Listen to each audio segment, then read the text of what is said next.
નમસ્તે વિદ્યાર્થી મિત્રો, એકવાર ફરીથી વિમલા વિદ્યાલયના ક્લાસીસ રૂમની અંદર આપ સૌનું સ્વાગત કરું છું. વિદ્યાર્થી મિત્રો, આપણે ધોરણ 7 ને એકમ 6 જેનું નામ હતું ભીખુ, કે જે ટૂંકી વાર્તા છે, ગૌરીશંકર ગોવર્ધન રામ જોશી એટલે કે ધૂમકેતુ એ વાર્તા લખી છે. આપણે એ વાર્તા ભાગ 2ની અંદર આગળ વધારીએ છીએ. તો વિદ્યાર્થી મિત્રો, ભાગ 1ની અંદર આપણે જોયું કે લેખક છે એ પોતે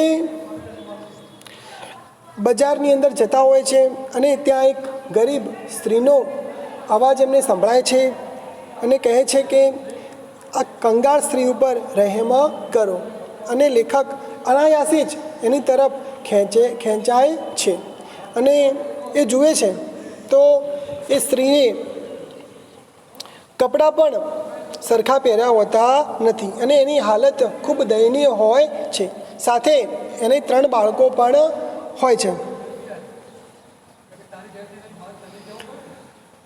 તો એ લેખકને એના ઉપર દયા આવે છે અને પોતે પોતાના ખિસ્સામાં કોટમાં હાથ નાખે છે તો એમાંથી માત્ર 3 પૈસા હતા અને 9 પૈસા એમને હોટલ અને સિનેમામાં ખર્ચી નાખ્યા હતા. એ જાણીને એમને દુઃખ થયું કે આટલા પૈસાની મેં બરબાદી કરી, આટલા પૈસામાં તો કોઈ ગરીબનું પેટ ભરાઈ જાય અને એવા કેટલાય, એક નહીં પણ કેટલાય ગરીબોને પોષણ મળી જાય.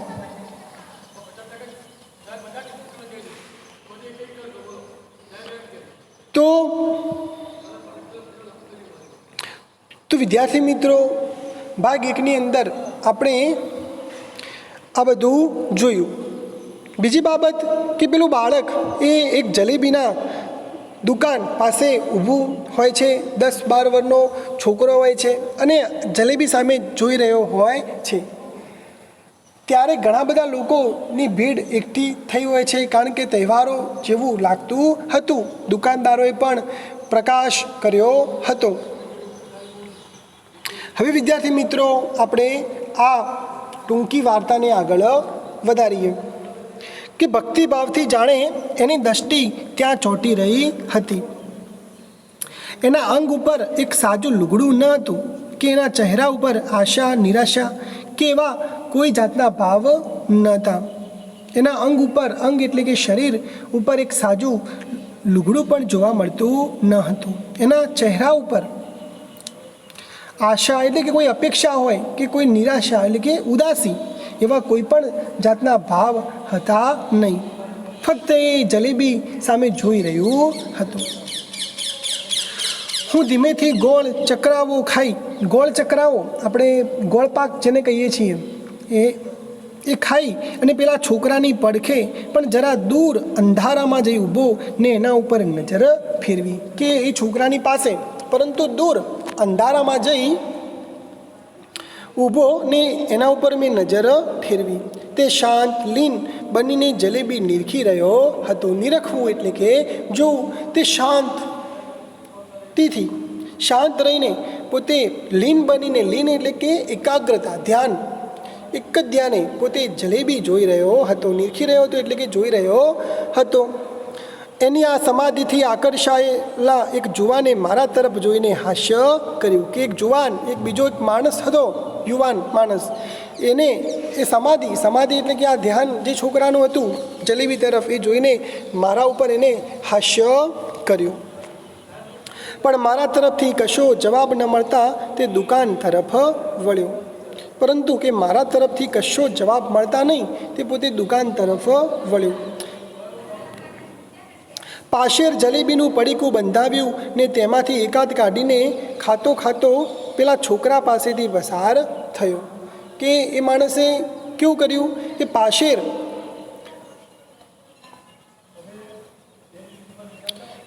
એટલે કેટલું થાય તો શેરનું 500નું 5મા ભાગનું, એટલે કે 100 ગ્રામથી પણ ઓછું.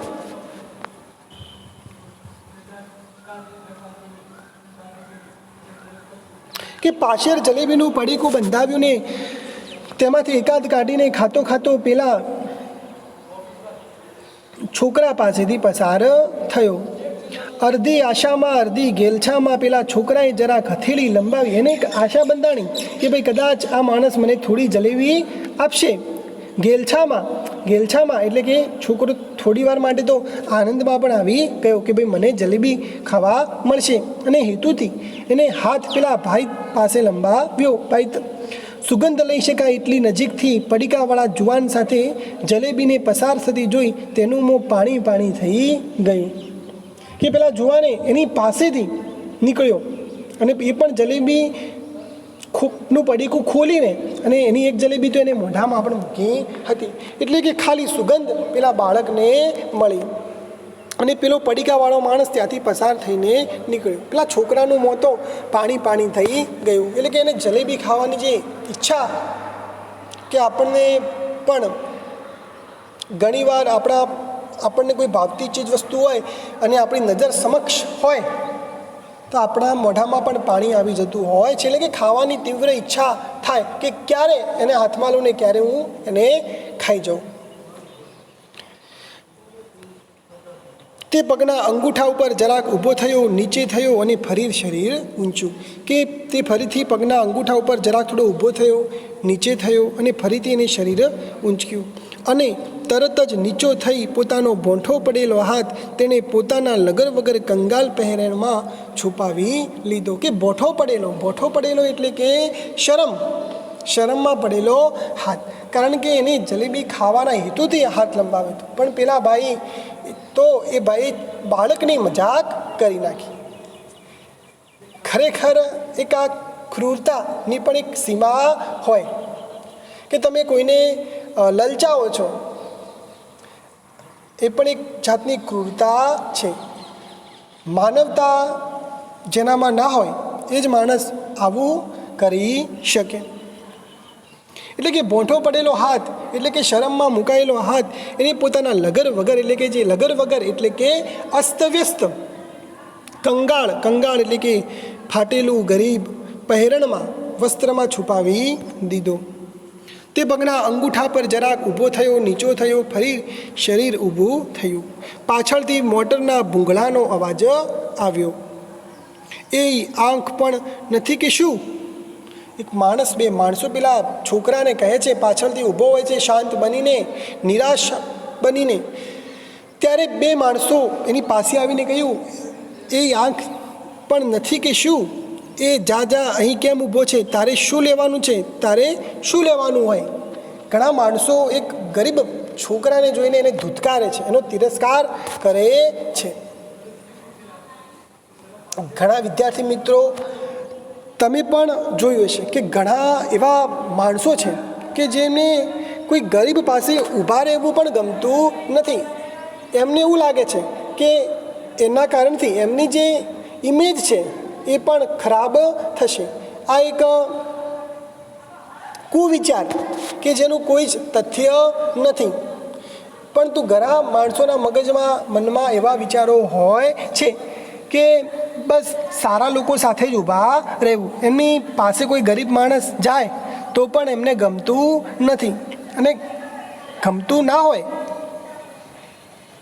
તો એ પોતે ત્યાંથી ચાલ્યા જાય. પરંતુ આપણે બીજાને ત્યાંથી ચાલ્યા જવાનું કહેવું, એનો તિરસ્કાર કરવો એ આપણો અધિકાર નથી. કારણ કે ભગવાને તો બધાને બનાવ્યા છે અને એને ઊભા રહેવાનો ત્યાં અધિકાર પણ છે. તમે કોઈની પાસેથી કોઈનો અધિકાર છીનવી શકો નહીં, તેનો કોઈનો તિરસ્કાર કરી શકો નહીં. અને એક ઇન્સાનિયત, એક માનવતાની દ્રષ્ટિએ પણ આપણે જો જોઈએ તો આપણી અંદર લાગણી હોવી જોઈએ. એક જો પશુમાં પણ લાગણી હોય છે તો આપણે તો ભગવાને માણસ બનાવ્યા છીએ, તો આપણે શા માટે કોઈનો તિરસ્કાર કરીએ?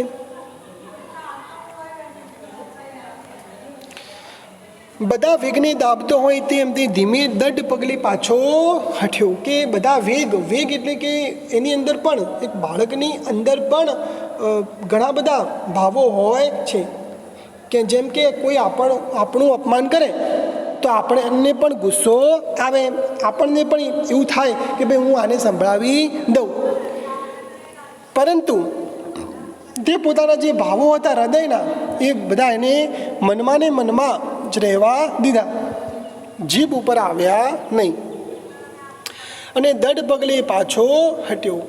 એકદમ દુકાન ઉપરથી નજર ખેંચી લીધી ને અત્યંત આર્ત સ્વરે ફિક્કા હાસ્ય સાથે બોલ્યો કે ને એક તરફ એ જે દુકાન ઉપર જેની નાની નજર હતી એ નજર તેને ફેરવી લીધી અને ફિક્કા હાસ્ય સાથે બોલ્યો,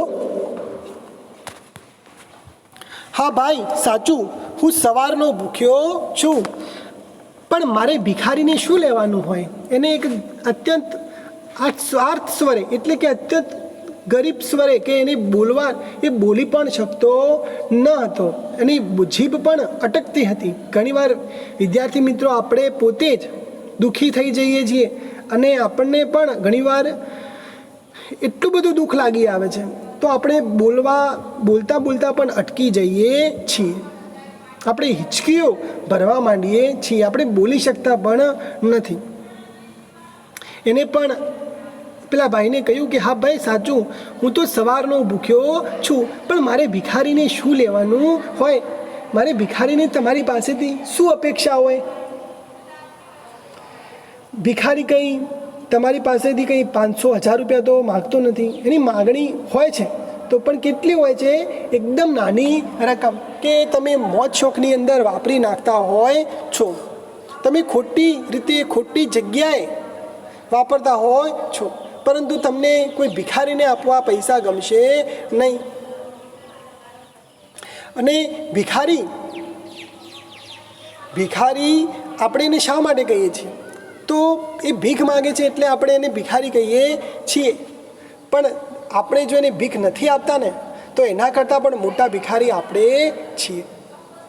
વિદ્યાર્થી મિત્રો, જીવનનું એક સત્ય છે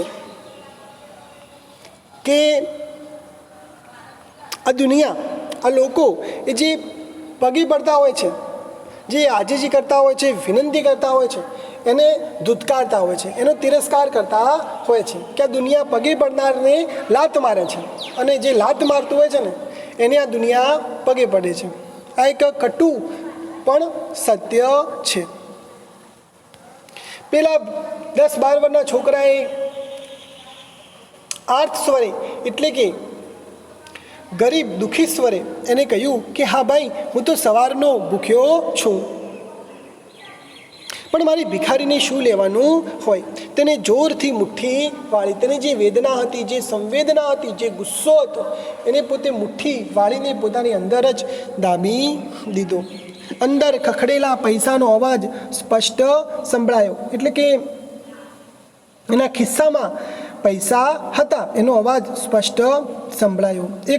એક પણ દષ્ટિ પાછળ ફેંક્યા વગર તે ચાલ્યો ગયો, કારણ કે એને નફરત થઈ ગઈ કે એને ખબર પડી ગઈ કે ભાઈ આ તો મારી મજાક બનાવવા માગે છે, મારી મજાક બનાવી ગઈ. એટલે પછી એને કોઈ આશા કે અપેક્ષા કોઈ માણસો પાસેથી રહી નહીં અને તે નજર પાછળ ફેંક્યા વગર જ કે કોઈ પણ જાતની આશા રાખ્યા વગર જ પોતે ત્યાંથી ચાલ્યો ગયો.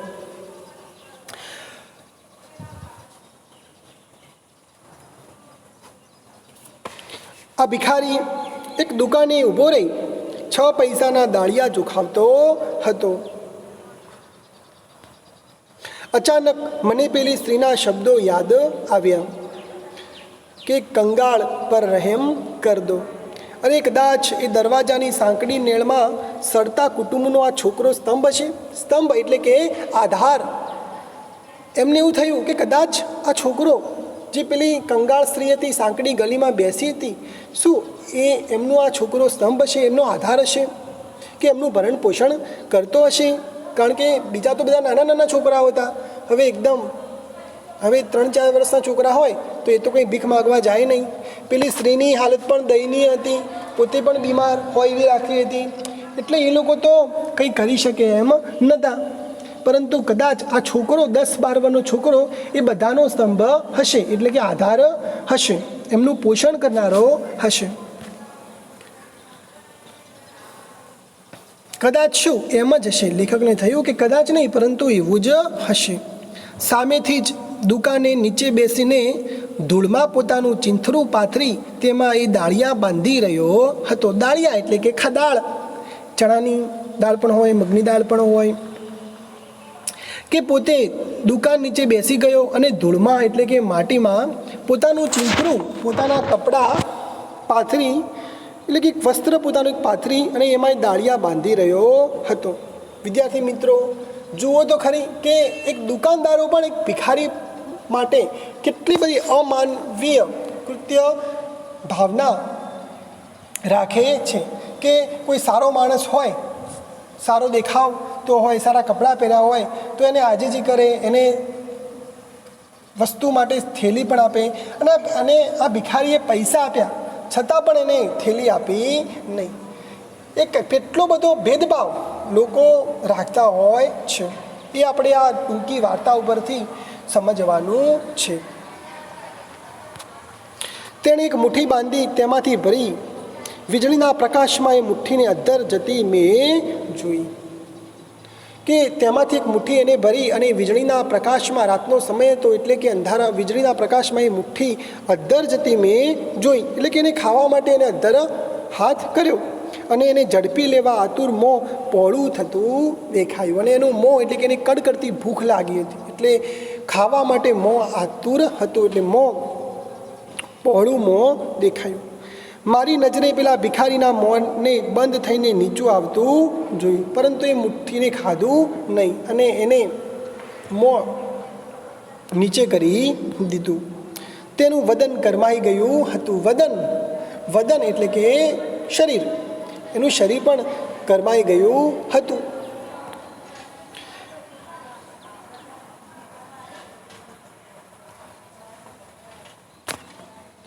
વદન એટલે કે વિદ્યાર્થી મિત્રો ચહેરો, મોઢું. તો તેનું મોઢું પણ કરમાઈ ગયું હતું.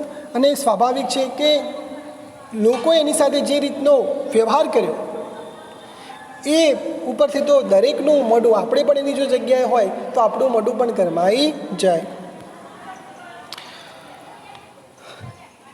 ભૂખનું દુઃખ ગળી જઈને ચીંથરું વીંટાળી તે દરવાજા તરફ ચાલ્યો. કે જે ભૂખનું જે દુઃખ હતું એ ભૂલી જઈને એ ચીંથરું વીંટાળી એટલે કે કપડું વીંટી અને 3 દરવાજા તરફ ચાલ્યો અને પેલી સ્ત્રી પાસે જ ગયો.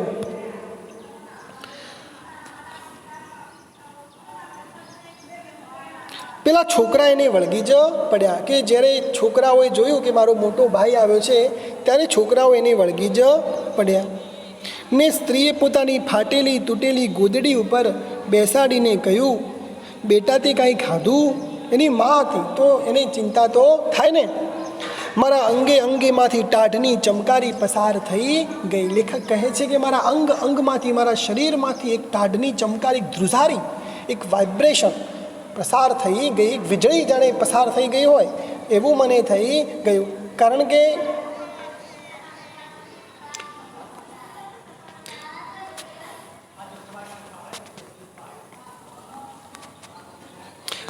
કે ગરીબાઈની પણ આ એક કેટલી હદ હોય, એક ગરીબાઈની પણ આ કેટલી સીમા છે.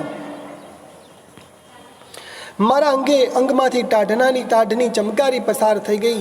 પણ છોકરો કહે છે કે હા માં, મેં તો બહુ દાળિયા ખાધા, ખૂબ પાણી પીધું ને પછી આવ્યો. અત્યાર સુધી ક્યાં રોકાણો તો ભાઈ?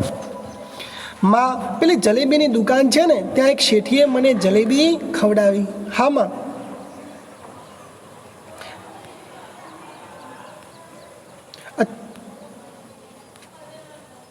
પેલી સ્ત્રી કહે છે હે? છોકરાઓ કહે છે અમારો ભાગ, અમારો ભાગ. માં કહે છે કે બેટા એવું હોય તો પોતાના ભાંડરડા એટલે કે પોતાના ભાઈઓને માટે પણ થોડુંક રાખીએ. તું તો મોટો, તારા પાળ્યા આ મોટા થાય તેમ છે કે તું જ એને પાળે છે, તું જ એમને પોષણ કરે છે. દાળિયા ક્યાંથી કાઢ્યા? બરફ સાર્યો અને તેના 10 પૈસા આવ્યા ને. એને કીધું કે બરફ સાર્યો એટલે એના 10 પૈસા આવ્યા ને. કેટલા પૈસાના દાળિયા લાવ્યો? એને કીધું કે 6 6 10. આના જીવને જરાક ટેકો આપ્યો, આના જીવનને જરાક ટેકો આપ્યો હોય એવું લેખક વિચારી રહ્યા છે. બધાને જ ભિખારી ઘણી વખત આપણે ઉદ્યોગ કરવાનો ઉપદેશ આપીએ છીએ. કારણ ઘણીવાર ઘણા માણસો એવા હોય છે કે એક ભિખારી હોય, નાનું બાળક હોય અને જ્યારે ભીખ માગતું હોય અને આપણે એને એવું કહીએ છીએ કે ભાઈ આના કરતાં તો કોઈ ધંધો કરતા હોય તો સારું. પરંતુ જે એની પરિસ્થિતિ હોય છે, એની જે હાલત હોય છે, એ કોઈ સમજતું નથી. બસ બધાને જ ઉપદેશ આપવો છે. વિદ્યાર્થી મિત્રો, ઉદ્યોગ કરવો, ધંધો કરવો, એ બાળક બિચારું શું ઉદ્યોગ કરે? ભણવાની ઉંમરમાં એને શિક્ષણ લેવાનું હોય અને એની જગ્યાએ પોતાને કઈ રીતે ઉદ્યોગ કરે? એના કુમળા જે હાથ હોય એ ઈંટો ઉપાડી શકે ખરા? પણ આ છોકરાએ ભાંડું માટે જલેબી જતી કરી. દાળિયા ન ખાધા અને ખોટું બોલ્યો, એને મદદ. ઉતાવળથી ખિસ્સામાં ગયેલો હાથ ફરીથી પાછો ફર્યો. કે ઉતાવળમાં ગયેલા એને લાગ્યું કે એને હું મદદ કરું, લેખકને એવું થયું. તો ઉતાવળથી ખિસ્સામાં ગયેલો હાથ પાછો ફર્યો. ધોબીનો દોહિટ કોટ આજે જ પહેરેલો હોવાથી સાબરમતીથી થોડીક ઝીણી રેત જ હાથ સાથે ચોંટી. જ્યારે લેખકે પોતાના ખિસ્સામાં કોટીને હાથ જ્યારે નાખ્યો ત્યારે એમાંથી સાબરમતી નદી જે હતી ત્યાંની જ્યાં રેત હોય એ જ કોટમાંથી, કે જે ધોબી એમનો કોટ ધોયો હતો એટલે એમાંથી રેત જ ખાલી નીકળી. મેં હોટલ અને સિનેમાને આજે બીજી વખત સંભાળ્યા. હોટલ અને સિનેમાને મેં બીજી વખત સંભાળ્યા એટલે કે યાદ કર્યા. કે કદાચ હું ત્યાં ગયો ના હોત અને મારી પાસે જો પૈસા હોત તો આ છોકરાની હું મદદ કરી શક્યો હોત. લેખક એ છોકરા પાસે ગયા અને છોકરાને કહે છે કે છોકરા, તારું નામ? છોકરા, તે જલેબી ખાધી એ તો મેં જોઈ, દાળિયા ખાધા એ પણ જોયું, પણ તારું નામ તો બોલ. લેખક એક હાસ્ય સાથે એક એની મજાક કરે છે. છોકરો કહે છે કે મારું નામ ભીખુ. છોકરાએ પોતાનું નામ કીધું કે મારું નામ ભીખુ. તો વિદ્યાર્થી મિત્રો, આ વાર્તાનો અહીં જ અંત આવે છે. અને આ વાર્તા જોતાં જ આપણને થાય કે ભાઈ ગૌરીશંકર ગોવર્ધનરામ જોશીએ આ વાર્તાનું શીર્ષક ભીખુ એ યોગ્ય રાખ્યું છે. આજની જે પરિસ્થિતિ છે, આજની જે વ્યવસ્થા છે, એ વ્યવસ્થા ઉપર આ વાર્તા, ટૂંકી વાર્તા ગૌરીશંકર ગોવર્ધનરામ જોશીએ કરુણ રસથી ભરી દીધી છે. તો વિદ્યાર્થી મિત્રો, હવે આપણે ત્રીજા ભાગની અંદર આના સ્વાધ્યાયના પ્રશ્નોની ચર્ચા કરીશું. Thank you.